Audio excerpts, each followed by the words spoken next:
Hello guys, welcome back to the channel. In today's video, I'm going to show you how to group or ungroup gallery album on Android phone. Okay, first of all, let's just open our gallery application on our Android phone.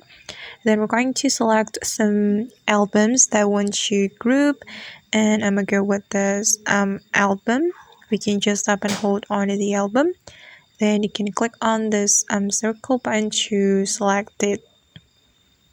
Okay, and after you're done selecting the albums, you can click on group right here, and then you're going to name your group. And for example, I'm going to name it camera, and after that you can click on create. Okay, and now as you can see that the group has been created.